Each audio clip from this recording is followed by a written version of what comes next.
Hello students, कैसे हैं आप होप सब अच्छे होंगे। तो स्टूडेंट्स, हमारा प्रिंसिपल्स ऑफ मैनेजमेंट एक चैप्टर रह गया था, चैप्टर नंबर 4, जो कि है approaches to management.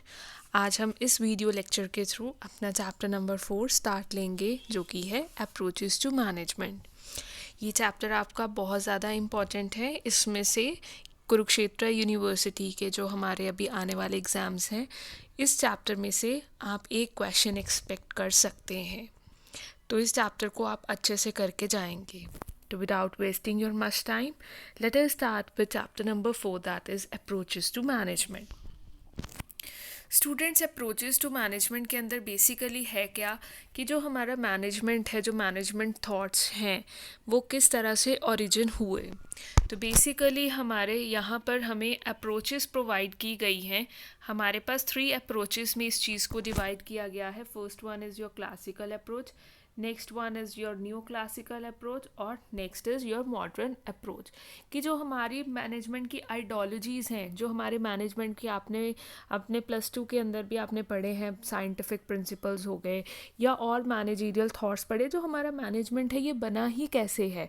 Approaches of to management के अंदर हम वही सब डिस्कशन करेंगे कि मैनेजमेंट ओरिजिन में कैसे आया है। तो इसके लिए हमें 3 अप्रोचेस को के अंदर इसकी जो जर्नी है उसको डिवाइड किया गया है। पहली है क्लासिकल अप्रोच, फिर है न्यू क्लासिकल अप्रोच, और लास्ट वन है हमारी मॉडर्न अप्रोच। इस वीडियो के अंदर हम अपने क्लासिकल अप्रोचेस जो हैं, ठीक है, क्लासिकल अप्रोच के अंदर क्या थॉट्स हैं उसके बारे में डिस्कस आउट करेंगे। Clear students? जो हमारी क्लासिकल अप्रोच है, ये कौन सी अप्रोच है? It refers to that approach of management which recommends that managers continuously strive to increase organizational efficiency in order to increase the production. इसके अंदर हमें क्या बताया गया है कि मेन जो क्लासिकल अप्रोच के अंदर ये होता था कि मैनेजर किस प्रकार से ऑर्गेनाइजेशन के अंदर प्रोडक्शन के लेवल को इंक्रीज़ करें। जो क्लासिकल अप्रोच टू मैनेजमेंट थी, ये बेसिकली हमारे पास 1900 के अराउंड आई थी, और जो इस प्रिंसिपल्स इस अप्रोच के अंदर डेवलप किए गए थे वो आज तक मतलब कि उनको यूज़ किया जाता है। इस अप्रोच के अंदर जो मेन चीज़ है, किस चीज़ के ऊपर फोकस किया गया था? प्रोडक्शन के ऊपर मेन फोकस किया गया था। मैन पावर को एक तरह से इग्नोर किया गया था। इनके मुताबिक it also believes that employee is motivated, और इनके इस अप्रोच के अकॉर्डिंगली हम एम्प्लॉयज़ को मोटिवेट कैसे कर सकते हैं? उनको इकोनॉमिक बेनिफिट्स प्रोवाइड करके, उन्हें इकोनॉमिक इंसेंटिव्स देकर हम एम्प्लॉयज़ को क्या कर सकते हैं? मोटिवेट कर सकते हैं। इस अप्रोच के अंदर स्टूडेंट्स हम 3 ब्रांचेस को पढ़ेंगे। एक है हमारी साइंटिफिक मैनेजमेंट, दूसरी है हम एडमिनिस्ट्रेटिव मैनेजमेंट के बारे में पढ़ेंगे, और लास्ट है हमारी ब्यूरोक्रेटिक मैनेजमेंट। तो क्लासिकल अप्रोच 1900 के अराउंड आई थी, और इसके अंदर हम कौन सी 3 आप कह लीजिए अप्रोचेस को, 3 ब्रांचेस को स्टडी करेंगे। साइंटिफिक मैनेजमेंट भी हमारा क्लासिकल अप्रोच के अंदर आता है। नेक्स्ट इज़ एडमिनिस्ट्रेटिव मैनेजमेंट भी हमारा क्लासिकल अप्रोच के अंदर आता है, और जो लास्ट है हमारा ब्यूरोक्रेटिक मैनेजमेंट, वो भी हमारा किसके अंदर आता है? क्लासिकल अप्रोच के अंदर ही आता है। ये जो तीनों है, ये क्या है? ये क्लासिकल अप्रोच के पिलर्स हैं। तो without wasting your much time, हम इनको अच्छे से अब डिटेल में स्टडी करते हैं। क्लासिकल अप्रोच, एक तरह से ये हमें फ्लो चार्ट दिया हुआ है मैनेजमेंट थॉट का, ठीक है। मैनेजमेंट थॉट्स के अंदर बेसिकली हमारे पास क्या क्या है? Classical approach, new classical approach और मॉडर्न अप्रोच। क्लासिकल की फर्दर 3 टाइप्स के अंदर बाइफर्केशन है, डिवीजन है, वो है साइंटिफिक मैनेजमेंट अप्रोच, दूसरी है एडमिनिस्ट्रेटिव मैनेजमेंट अप्रोच, और लास्ट है हमारा ब्यूरोक्रेटिक मैनेजमेंट अप्रोच। फर्दर जो न्यू क्लासिकल अप्रोच है वो भी फर्दर सब डिवाइडेड है ह्यूमन रिलेशन अप्रोच में और बिहेवियरल साइंस अप्रोच में, जो हम अपनी नेक्स्ट वीडियो के अंदर करेंगे। और हमारी मॉडर्न अप्रोच के अंदर 4 अप्रोचेज आती हैं। वो कौन कौन सी हैं? Quantitative approach, system approach, contingency approach और अदर अप्रोचेस, जो हम अपने नेक्स्ट वीडियो पार्ट के अंदर कवर अप करेंगे। Now come to the scientific management. Student, scientific management के बारे में आप अपनी +2 के अंदर स्टडी करके आए हैं। Who was the propounder of scientific management? F.W. Taylor, he is the propounder of scientific management, और इन्हीं को साइंटिफिक मैनेजमेंट का फादर भी बोला जाता है। टेलर के अलावा फ्रैंक और Lillian Gilbert, Henry L Gantt and Harrington Emerson का भी कंट्रीब्यूशन रहा है। इनका भी हम थोड़ा थोड़ा सा कंट्रीब्यूशन एक ओवरव्यू ले लेंगे, स्टडी कर लेंगे इस वीडियो के अंदर। Clear? If we talk about F W Taylor ने बहुत थोड़े टाइम पीरियड के दौरान ही एज अ लेबरर एक उन्होंने एंटिटी में एंट्री ली थी और लेबरर से वो चीफ इंजीनियर तक पहुंच गए थे। कैसे पहुंचे, उन्होंने इतनी ज़्यादा प्रोग्रेस किए, कैसे की, क्या अप्रोचेस उन्होंने यूज़ की, वो हम इसके अंदर यूज़ करेंगे, स्टडी करेंगे। 1878 में उन्होंने मिडवेल स्टील कंपनी, एक यूएसए की कंपनी है, वो ज्वाइन की थी एज अ लेबरर। और उन्होंने इतना ज़्यादा हार्ड वर्क किया था, इतनी डेडिकेशन शो की थी कि वो एज कौन सी पोजीशन के ऊपर पहुंच चुके थे, as a position of chief engineer same company के अंदर। और कितने टेन्योर के अंदर, 6 सालों के दौरान ही वो अपना चीफ इंजीनियर की पोस्ट के ऊपर पहुंच गए थे। और स्टूडेंट्स, टेलर ने बहुत सारे एक्सपेरिमेंट करे थे। ठीक है, टेलर ने बहुत सारे एक्सपेरिमेंट्स कंडक्ट किए थे और वो एक कंक्लूजन पे आए थे कि the amount of work a laborer was doing was far less as compared to what he was supposed to be doing। कि जो काम लेबरर कर रहे हैं वो बहुत काम कम कर रहे हैं, उन्हें बहुत ज़्यादा करना है। They are suppose to do higher amount of work. ठीक है, वो उस अपनी कैपेसिटी से बहुत ज़्यादा कम कर रहे हैं। उसने नंबर ऑफ सजेशंस दी थी कि किस प्रकार से इस प्रॉब्लम को सॉल्व किया जाए। And in doing so he gave a scientific outlook to the management. और ये सब के दौरान उन्होंने एक मैनेजमेंट को साइंटिफिक लुक दिया। ठीक है, Taylor work in the Bethlehem steel works, ठीक है, 1900 वर्क में, और after providing the services as a management consultant. और उन्होंने 1903 में अपनी एक रिसर्च पेपर भी पब्लिश किया था शॉप मैनेजमेंट का। ठीक है, पेपर का नाम था शॉप मैनेजमेंट। और 1911 में उन्होंने अपनी प्रिंसिपल्स ऑफ साइंटिफिक मैनेजमेंट की बुक भी लॉन्च की थी, जिसने बहुत ज़्यादा ग्रोथ अचीव की in the fields of management. और स्टूडेंट्स, सभी के दिमाग में क्वेश्चन अराइज होगा कि एफ डब्ल्यू टेलर ने जो साइंटिफिक मैनेजमेंट दिया था वो साइंटिफिक मैनेजमेंट होता क्या है। तो साइंटिफिक मैनेजमेंट स्टूडेंट्स होता है, it refers to that management which thinks that by scientifically analysing the work it would be possible to find one best way to do it. Scientific management का मतलब क्या है कि किसी भी काम को इस प्रकार से करना कि उस काम को करने का बेस्ट तरीका हम तलाश सकें। और जब हमें बेस्ट तरीका उस काम को करने का मिल गया तो वो काम हम बहुत एफिशिएंटली कर पाएंगे। इसको हम क्या बोलते हैं, साइंटिफिक मैनेजमेंट बोलते हैं। तो साइंटिफिक मैनेजमेंट के लिए हमारे पास कुछ एक प्रिंसिपल्स हैं। तो क्या क्या प्रिंसिपल एफ डब्ल्यू टेलर ने प्रपाउंड किए थे। First one is principle of use of science for the rule of thumb. इस प्रिंसिपल के अकॉर्डिंगली क्या है कि जितनी भी activities, all the activities being performed in an organisation should be analysed in detail with the aim of developing a technique of accomplishing the maximum possible work in an efficient manner and the minimum possible cost.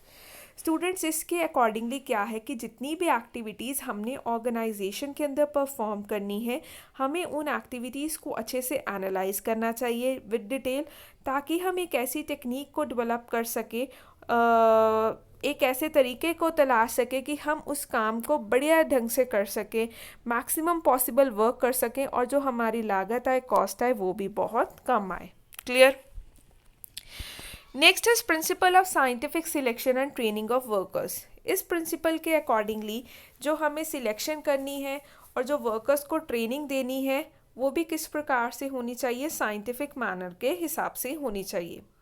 Of the various activities being performed in an organization, selection of workers is the most important because even one wrong appointment can spoil the whole atmosphere in the organization। हमें पता ही, अगर हम कोई wrong employee को choose कर लेंगे जो इतना कैपेबल नहीं होगा तो उसका खामियाजा हमारी ऑर्गेनाइजेशन को ही भुगतना पड़ेगा। तो जिस प्रकार की हमारी जॉब है, जिस प्रकार की पोस्ट है, हमें उस पोस्ट के हिसाब से ही बंदे को चूज़ करना चाहिए, अपॉइंट करना चाहिए, और उसे time to time training provide करते रहना चाहिए, ताकि जिस प्रकार से हमारा इन्वायरमेंट चेंज होता जा रहा है, पर्सन उसके अकॉर्डिंगली ही अपनी स्किल्स को क्या कर ले, अपने स्किल्स के लेवल को एडवांस कर ले, अपने आप को इम्प्रूव कर ले। नेक्स्ट है students principle of cooperation between the labour and management. जो लेबर और मैनेजमेंट है उनके बीच में क्या होनी चाहिए, प्रॉपर कॉपरेशन होनी चाहिए, क्योंकि अगर लेबर एंड मैनेजमेंट में लड़ाई झगड़े होंगे तो ऑटोमेटिकली कि क्या चीज़ इफ़ेक्ट होगी, हमारी ऑर्गेनाइजेशन ही इफ़ेक्ट होगी, हमारा काम अच्छे से अचीव नहीं हो पाएगा, टारगेट्स नहीं फुलफिल हो पाएंगे। तो there should be a level of cooperation between the labourers and the management. Next is principle of maximum output. इस प्रिंसिपल के अकॉर्डिंगली जो लेबर है और जो मैनेजमेंट है उन्हें अपने पूरे एफर्ट्स लगा देने चाहिए कि वो मैक्सिमम आउटपुट को अचीव करें।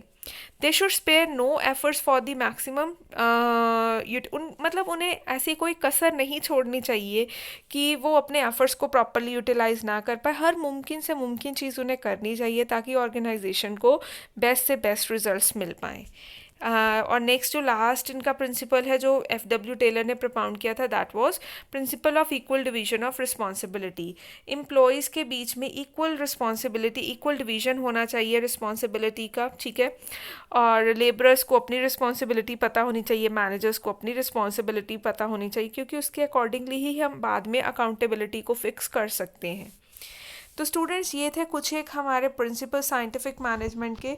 अब हम टेक्निक्स स्टडी करेंगे साइंटिफिक मैनेजमेंट की, जो हमें F.W. टेलर ने propound की थी। फर्स्ट टेक्निक क्या है? Scientific study of work. Taylor ने बोला था कि हमें काम को साइंटिफिक तरीके से स्टडी करना चाहिए। क्यों? ताकि हम बेस्ट तरीका छान पाएँ।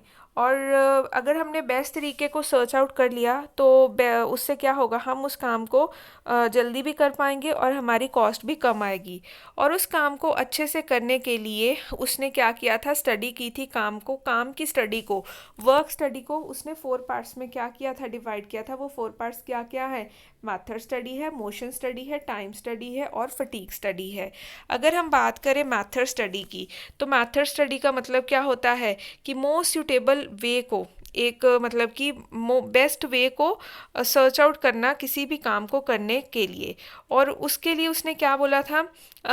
To conduct this study process chart और operational research techniques are used. मतलब किसी भी काम को करने के लिए हम प्रोसेस चार्ट का, जैसे लास्ट वीडियो में हमने कंट्रोलिंग टेक्निक्स में करा था, पर्ट और CPM में भी तो हम क्या करते थे? टाइम की स्केड्यूलिंग कर लेते थे और उसके लिए भी हम प्रोसेस चार्ट डेवलप करते थे। तो मैथड स्टडी में भी हम क्या करेंगे? प्रोसेस चार्ट को डेवलप करेंगे तब, ताकि हमें पता लग सके कि वो काम को करने का क्या तरीका रहेगा। इससे हमारी जो कॉस्ट ऑफ प्रोडक्शन है वो भी कम आएगी और हम अपनी क्वालिटी और कस्टमर्स के जो सेटिस्फेक्शन लेवल है उसको भी मैक्सिमाइज कर सकेंगे। Second one is your motion study. Motion study का मतलब क्या है? It refers to conduct the study of motions. मतलब क्या क्या मोशंस प्रोड्यूस किए जा रहे हैं, परफॉर्म किए जा रहे हैं वर्कर्स और मशीन्स के द्वारा जब भी वो काम कर रहे हैं। स्टूडेंट, जब हम मोशन स्टडी करेंगे ना, हमें ये भी पता लगेगा कि कौन सी एक्स्ट्रा चीज़ें हो रही हैं, और अगर कोई चीज़ एक्स्ट्रा हो रही है तो हम उसको रिड्यूस कर सकते हैं, उन मोशंस को एलिमिनेट कर सकते हैं, ताकि फ्यूचर में हमारा काम और जल्दी से हो सके। Next is time study. Time study का क्या मतलब है कि किसी भी काम को करने के लिए उसका स्टैंडर्ड टाइम फिक्स करना, कि ये काम मेरा 2 घंटे में हो जाना चाहिए। उसके लिए क्या करेंगे हम? टाइम स्टडी के लिए हम पूरी की पूरी एक्टिविटीज़ को अच्छे से क्या करेंगे? स्टडी करेंगे, और दूसरी एक्टिविटीज़ को भी स्टडी करेंगे कि उनको सिमिलर एक्टिविटीज़, जो और सिमिलर एक्टिविटीज़ होंगी उनको भी स्टडी करेंगे और ये देखेंगे कि उनको कितना समय लग रहा है। उसके अकॉर्डिंगली ही हम किसी भी काम को करने का स्टैंडर्ड टाइम फिक्स कर सकते हैं। और लास्ट है हमारे पास फटीग स्टडी। फटीग स्टडी में स्टूडेंट्स क्या होता है कि it refers to determining the duration. अब नो डाउट सभी एम्प्लॉयज़ को रेस्ट भी चाहिए होता है, तो हम ये फटीग स्टडी में करेंगे कि कितने टाइम के बाद हमारा जो एम्प्लॉई है वो थक रहा है, क्योंकि उसके अकॉर्डिंगली ही हम ब्रेक को क्या कर सकते हैं? फिक्स कर सकते हैं। क्योंकि ब्रेक के बाद जो एम्प्लॉई होता है वो क्या करता है? अपने आप को रिफ़्रेश महसूस करता है। तो हम फटीग स्टडी के अंदर ये चेकआउट करेंगे कि कितने टाइम पीरियड के बाद हमारा जो एम्प्लॉई है, हमारा जो लेबरर है वो थक रहा है। ठीक है। नेक्स्ट जो टेक्निक है ये तो थी scientific study of the work. इसके लिए 4 पार्ट्स थे, वो 4 पार्ट्स हमने अभी फटाफट से कर लिए हैं। Method study, motion study, time study और फटीग स्टडी। नेक्स्ट है स्टूडेंट्स हमारे पास scientific task planning. Scientific task planning में क्या होता है कि इसके अंदर हम डिफरेंट जो एस्पेक्ट्स है काम को करने के उनको स्टडी करते हैं कि what is to be done, क्या काम हमने करना है, उसको किस तरह से करना है, किधर करना है। एक तरह से प्लानिंग कर लेनी। कोई भी टास्क को करना है उसके लिए पहले हमें क्या करना चाहिए? प्लानिंग करनी चाहिए।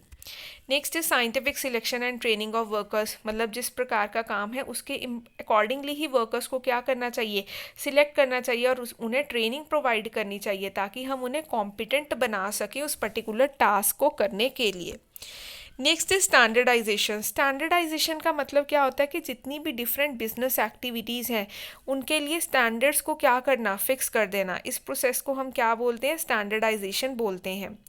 ठीक है, तो स्टैंडर्ड से क्या होगा, जैसे हमने टाइम स्टैंडर्ड फिक्स कर दिया, क्वालिटी स्टैंडर्ड फिक्स कर दिया, तो एम्प्लॉयज़ कॉन्शियस रहेंगे कि हमें स्टैंडर्ड के हिसाब से ही उस काम को करना है, क्योंकि अगर स्टैंडर्ड के हिसाब से नहीं काम करेंगे तो वेरिएशंस आएंगी, और वेरिएशंस आएंगी तो ऑब्वियस सी बात है उन्हें ही उस चीज़ के लिए आंसरेबल होना पड़ेगा। नेक्स्ट इज टेलर ने बोला था कि हाँ हमें डिफरेंशियल वेज सिस्टम को भी यूज़ करना चाहिए। डिफरेंशियल वेज सिस्टम का क्या मतलब है, it refers to that technique of scientific management, मतलब कि हमें एफिशिएंट, ये नहीं कि सबको एक प्रकार का ही वेज या सैलरीज हो, क्योंकि कोई काम तो बहुत अच्छा कर रहा है, कोई बिल्कुल बेकार कर रहा है, तो वो कह रहा था कि काम के हिसाब से हमें वेज सिस्टम करना चाहिए, that means differential wage system होना चाहिए। If the employee is efficient तो उसे उसकी एफिशिएंसी के हिसाब से ही क्या देने चाहिए, पैसे देने चाहिए, और अगर इनएफिशिएंट है तो उसे कम पैसे देने चाहिए क्योंकि वो काम तो प्रॉपरली नहीं कर रहा। नेक्स्ट है स्पेशलाइजेशनल और फंक्शनल फोरमैनशिप। इसका मतलब क्या है कि हमें स्पेशलाइजेशन का पूरा फ़ायदा उठाना चाहिए। स्पेशलाइजेशन का स्टूडेंट्स हम पूरा फ़ायदा कैसे उठाएंगे कि हम काम को डिवाइड कर देंगे छोटे छोटे टुकड़ों में, और जब हमने एक पूरे के पूरे टास्क को डिवाइड कर दिया स्मॉलर पार्ट में, हर एक पार्ट एक इंडिविजुअल एम्प्लॉय को दे देंगे और उसे बार बार वही काम देंगे, जिससे कि वो पर्सन क्या हो जाएगा, उस काम को करने में स्पेशलिस्ट हो बन जाएगा, या आप कह लीजिए अगर मैं हिंदी में बात करूँ तो सक्षम वो बन जाएगा। Next is mentor evolution. Mentor evolution का स्टूडेंट्स क्या मतलब होता है कि एम्प्लॉयज़, मतलब एक ऐसा इन्वायरमेंट, एक ऐसा माइंडसेट आपको क्रिएट करना है ऑर्गेनाइजेशन के अंदर कि जो एम्प्लॉयज़ हैं और जो मैनेजमेंट है, ऑनर्स है, उनके दिमाग में ऐसा सिस्टम आ जाए कि हमें कॉर्पोरेशन मेंटेन करके रखनी है ऑर्गेनाइजेशन में, हमें कंपटीशन को इग्नोर करना है, आपस में किसी भी प्रकार का ऑर्गेनाइजेशन के अंदर, विद इन ऑर्गेनाइजेशन किसी भी प्रकार का कंपटीशन नहीं होना चाहिए। एक कॉपरेशन की भावना होनी चाहिए कि हाँ भी हमें मिलकर काम करना है, हमें अपने ऑर्गेनाइजेशन के ऑब्जेक्टिव्स को अचीव करना है, क्योंकि ऑर्गेनाइजेशन के ऑब्जेक्टिव्स अगर आप अचीव करेंगे तो ऑब्वियस सी बात है उसका फ़ायदा किससे मिलेगा, पूरी की पूरी ऑर्गेनाइजेशन को ही मिलेगा। नाउ मैंने आपको जब स्टार्ट लिया था साइंटिफिक मैनेजमेंट, तो हमने बात की थी कि साइंटिफिक मैनेजमेंट में बहुत सारे लोगों ने योगदान दिया। सबसे पहले हमने बात की थी एफ.डब्ल्यू. टेलर की। एफ.डब्ल्यू. टेलर की हमने प्रिंसिपल्स भी पढ़े और टेक्निक्स भी पढ़ी साइंटिफिक मैनेजमेंट की। अब हम कंट्रीब्यूशन देखते हैं किसका, फ्रैंक और लिलियन गिलबर्ट। फ्रैंक गिलबर्ट और उनकी वाइफ लिलियन गिलबर्ट ने भी साइंटिफिक मैनेजमेंट को ओवरलुक नहीं किया, उन्होंने इसके अंदर काफ़ी कंट्रीब्यूशन दिया है। मेनली उन्होंने जो कंट्रीब्यूशन दिया है वो मोशन स्टडी के अंदर कंट्रीब्यूशन दिया है। उनके हिसाब से, मोशन स्टडी के हिसाब से उन्होंने जो मोशंस की स्टडी की थी, ठीक है, जो कि एक काम को करने में, जो एक पर्टिकुलर वर्क है उसकी परफॉर्मेंस के अंदर इन्वॉल्व होते हैं। ठीक है, उन्होंने देखा कि काम को किस प्रकार से किया जा रहा है, क्या क्या चीज़ें हो रही हैं, किसी सामान को कैसे पिक हो रहा है, कैसे कहीं पर रखा जा रहा है, उसको कैसे उसकी हैंडलिंग हो रही है, ये मोशंस को उन्होंने स्टडी किया। During the course of the study it was found that there are, उन्होंने क्या पाया जब उन्होंने मोशन स्टडी की कि बहुत सारे अननेसेसरी मोशंस भी हैं जिनको हमें एलिमिनेट कर देना चाहिए, क्योंकि अगर एलिमिनेट कर देंगे तो ऑब्वियस सी बात है वो काम बहुत जल्दी ही हो जाएगा। तो उन्होंने मोशन स्टडी के ऊपर कॉन्ट्रीब्यूशन दिया था। नेक्स्ट स्टूडेंट्स हम बात करेंगे हेनरी एल घांट ने। हेनरी एल घांट ने भी क्या टेक्निक propound की थी, उन्होंने बेसिकली जो काम किया था टास्क और बोनस प्लान के ऊपर काम किया था, वेज सिस्टम के ऊपर काम किया था। उन्होंने 3 डिफरेंशियल वेज सिस्टम प्रोवाइड किए थे कि अगर तो जो वर्कर है वो अपनी कैपेसिटी के हिसाब से, मतलब जो भी स्टैंडर्ड वर्क है उससे कम काम करता है तो उसे जितना उसने टाइम डिवोट किया है उसके हिसाब से पेमेंट होनी चाहिए। और अगर कोई वर्कर किसके हिसाब से काम कर रहा है, स्टैंडर्ड वर्क के हिसाब से काम कर रहा है, तो उसे या तो वर्क या टाइम, कितना टाइम उसने स्पेंड किया, तो दोनों में से किसी भी एक के हिसाब से उसे पेमेंट होनी चाहिए। लेकिन अगर जो एम्प्लॉय है वो मोर देन स्टैंडर्ड वर्क के हिसाब से काम कर रहा है, मतलब मोर देन जो अगर उन्होंने बोला है कि स्टैंडर्ड वर्क है कि आपको 20 यूनिट बनाना है, लेकिन वो 30 यूनिट बना के जा रहा है, तो उसके किसके हिसाब से उसको वेजेस पे करने चाहिए, जितना उसने काम किया है। तो ये हेनरी एल गैंट ने क्या दिया था, हमें बोनस प्लान दिया था, और उसके हिसाब से उसने कहा था कि एम्प्लॉयज़ को मोटिवेट करने के लिए हमें बोनसेस भी उन्हें देने चाहिए। और लास्ट जो वो था, नेक्स्ट था, वो है कंट्रीब्यूशन हैरिंगटन एमर्सन का। हैरिंगटन एमर्सन ने भी स्टूडेंट्स कुछ एक 12 प्रिंसिपल्स दिए थे जो एम्प्लॉय और एम्प्लॉयर के रिलेशन को और स्ट्रॉन्ग करेंगे। या गो थ्रू एक बार कर लीजिए, ये इतने इंपॉर्टेंट नहीं है। मेन जो इम्पोर्टेंट था वो था F.W. टेलर का जो साइंटिफिक प्रिंसिपल्स थे और अपना जो टेक्निक्स थी जो हमने गो थ्रू कर ली। ये 1122 लाइंस में एक बार कर लीजिए कि जो फ्रैंक और लिलियन गिलबर्ट थे उन्होंने मोशन स्टडी पर दिया था, हेनरी एल गैंट ने बोनस प्लान दिया था, और हैरिंगटन एमर्सन ने दिए थे 12 प्रिंसिपल्स दिए थे जो एम्प्लॉयर और एम्प्लॉय के रिलेशन को क्या करते हैं, स्ट्रॉन्ग करते हैं।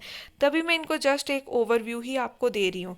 उसके बाद इवेल्युएशन इंपॉर्टेंट है साइंटिफिक मैनेजमेंट की, वो मैं अभी आपको डिटेल में ही करवा रही हूँ। स्टूडेंट्स, जो इवेल्युएशन है साइंटिफिक मैनेजमेंट की वो क्या है कि एम्प्लॉयज़ बेनिफिट एम्प्लॉयर को क्या मिलेगा अगर वो अपनी ऑर्गेनाइजेशन के अंदर साइंटिफिक मैनेजमेंट को अडॉप्ट करता है। मैक्सिमम प्रोडक्शन, ऑब्वियस सी बात है, क्योंकि जो क्वांटिटी ऑफ आउटपुट है वो डायरेक्टली किससे लिंक्ड है, एफिशिएंसी ऑफ वर्कर्स से। अगर हम अपनी ऑर्गेनाइजेशन के अंदर साइंटिफिक मैनेजमेंट को क्या करते हैं, अडॉप्ट करेंगे, तो ऑब्वियस सी बात है जो एफिशिएंसी है वर्कर्स की वो इंक्रीज़ होगी। जब एफिशिएंसी वर्कर्स की इन्हांस होगी तो ऑटोमेटिकली जो प्रोडक्शन का लेवल है वो भी क्या होगा, इंक्रीज़ होगा। Next is industrial peace. जो अनदर मेन एम है साइंटिफिक मैनेजमेंट का वो क्या है कि मेंटल रेवोल्यूशन लेकर आनी। हमने एक टेक्निक पढ़ी थी ना, मेंटल रेवोल्यूशन। ऑब्वियस सी बात है उससे क्या होगा, लड़ाई झगड़े ऑर्गेनाइजेशन में कम होंगे और इंडस्ट्रियल पीस मेंटेन रहेगी। और एक हमने पढ़ा था कि स्पेशलाइजेशन भी होनी चाहिए, ठीक है। और स्पेशलाइजेशन कैसे होगी कि हम काम को टुकड़ों में बांट देंगे और हर टास्क एक इंडिविजुअल एम्प्लॉय को दे देंगे, वो काम वो बार बार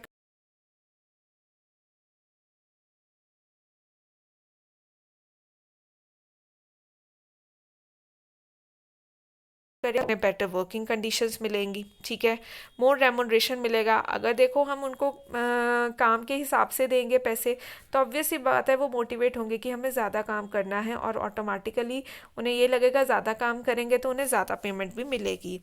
पेमेंट ज़्यादा मिलेगी तो ऑटोमेटिकली उनका वो अच्छी चीज़ें लेंगे और स्टैंडर्ड ऑफ लिविंग भी उनका इम्प्रूव होगा। उनकी वर्किंग कंडीशन अच्छी है, बेटर वेजेस मिल रहे हैं, स्टैंडर्ड ऑफ लिविंग में इम्प्रूवमेंट हो रही है, तो इन सब चीज़ों से उनकी efficiency level no doubt increase होगा। If there are merits there are demerits too of scientific management. क्या क्या साइंटिफिक मैनेजमेंट के डी मेरिट्स है? सबसे पहला जो डी मेरिट है वो है कि ऑनर्स ने ही इसको क्या किया हुआ है, क्रिटिसाइज़ किया हुआ है। कौन से पार्ट्स पे क्रिटिसाइज़ किया है? Difficulty to introduce. वो कह रहे हैं कि साइंटिफिक मैनेजमेंट को इम्प्लीमेंट करना in place of the old जो सिस्टम है is not an easy task. Obvious सी बात है, जब भी आप कहीं पर भी कोई चेंज को लेकर आ रहे हो तो सबसे पहले सभी लोग उस चेंज को अपोज करते ही हैं। Only suitable for large scale businesses. वो कह रहे हैं कि सिंस जो साइंटिफिक मैनेजमेंट है एक कॉम्प्लेक्स और एक्सपेंसिव सिस्टम है, ठीक है, तो लार्ज स्केल ऑर्गेनाइजेशन ही इनको क्या कर सकती हैं, अफोर्ड कर सकती हैं। स्मॉल स्केल ऑर्गेनाइजेशन इसको अफोर्ड नहीं कर सकती। Next is dependency on experts. This system requires the appointment of experts in order to take the benefit of their experience and expertise. वो कहते हैं कि जो ये सिस्टम है उसके हिसाब से हमें एक्सपर्ट्स की अपॉइंटमेंट की ज़रूरत पड़ेगी, ताकि क्योंकि उनके एक्सपीरियंस और उनके एक्सपर्टाइज की रिक्वायरमेंट पड़ेगी। वो ही बताएंगे कि आपको किस तरह से काम को करना है। तो इस वजह से जो डिपेंडेंसी है एक्सपर्ट्स के ऊपर वो इंक्रीज़ हो जाएगी। और क्रिटिसिज्म बाय वर्कर्स, वर्कर्स ने इसको किस तरह से क्रिटिसाइज़ किया है? फियर ऑफ रिट्रेंचमेंट, निकलने का डर लगा रह सकता है, क्योंकि जो मेन एम है साइंटिफिक मैनेजमेंट का वो क्या है कि प्रोडक्टिविटी को इन्हांस करना।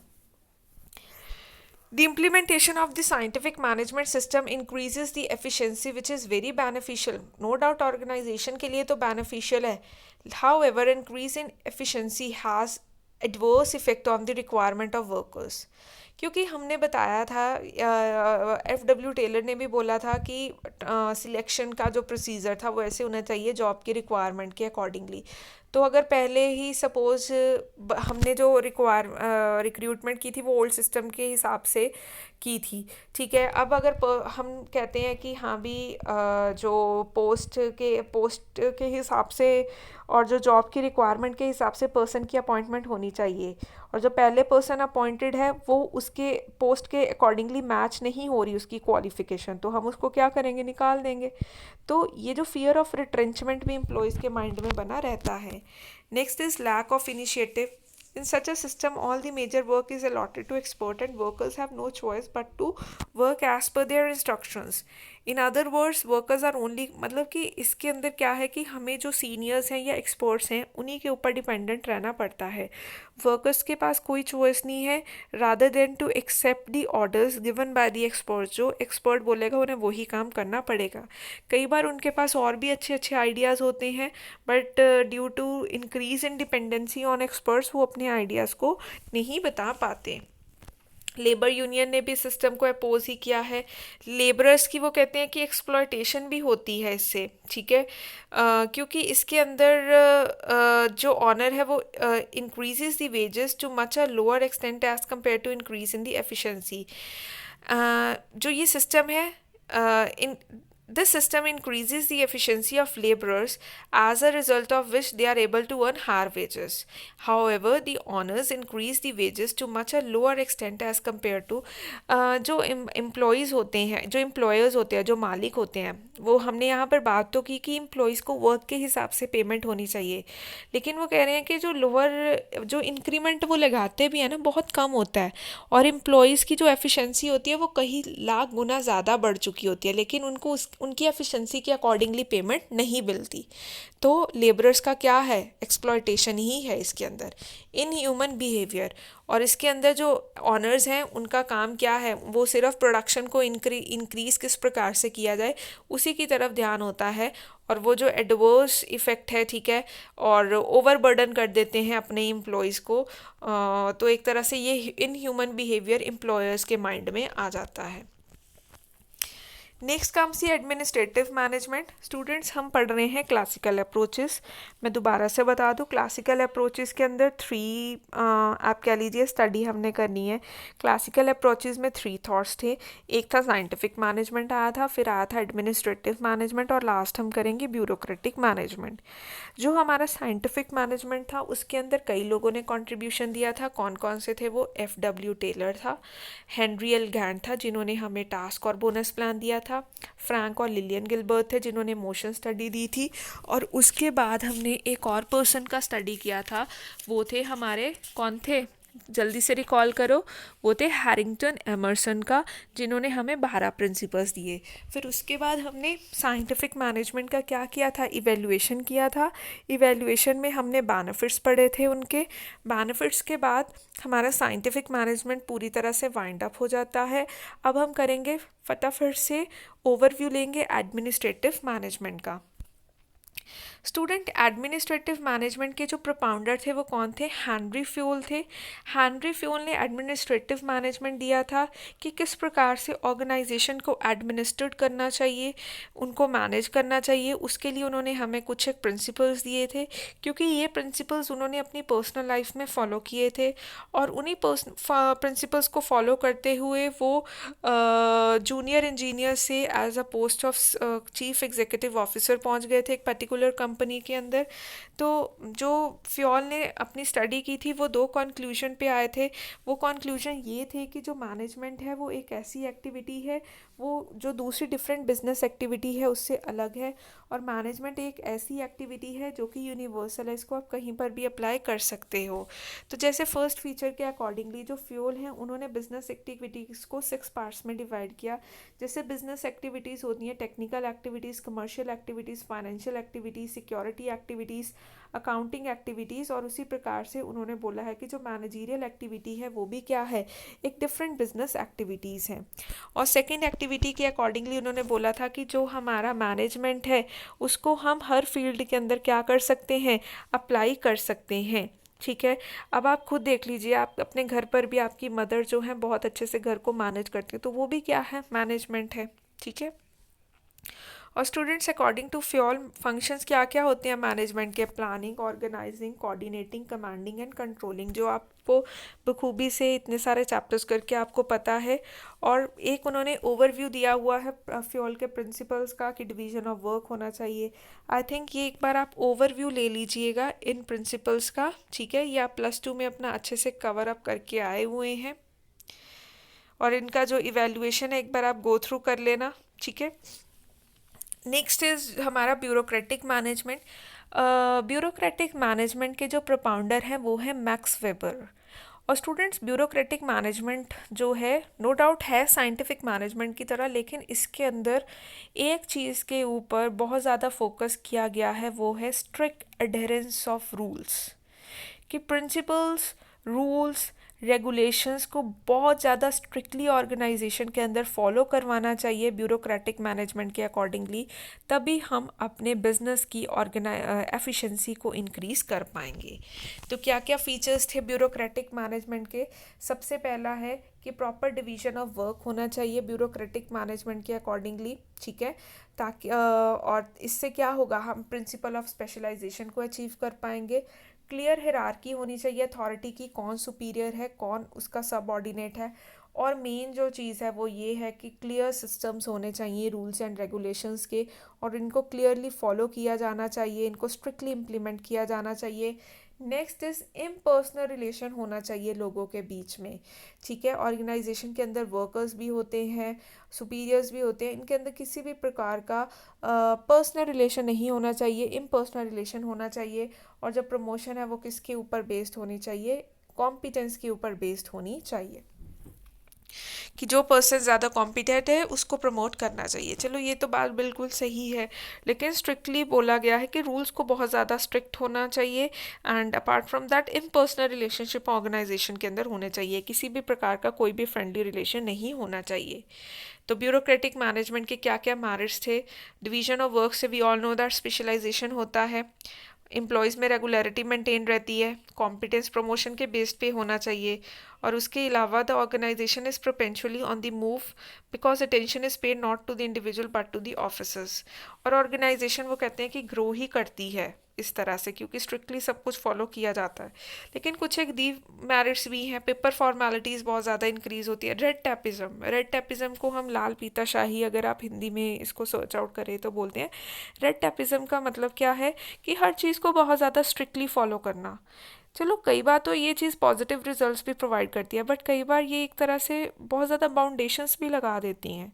तो बाउंडेशंस लगाना ही रेड टैपिज्म कहलाता है। तो इससे बाउंडेशंस बहुत ज़्यादा इंक्रीज़ हो जाती हैं, और कई बार एम्प्लॉयज़ इस चीज़ को क्या करते हैं, अपोज भी करते हैं, जिसका नेगेटिव इम्पैक्ट किसको भुगतना पड़ता है, ऑटोमेटिकली ऑर्गेनाइजेशन को ही फेस करना पड़ता है।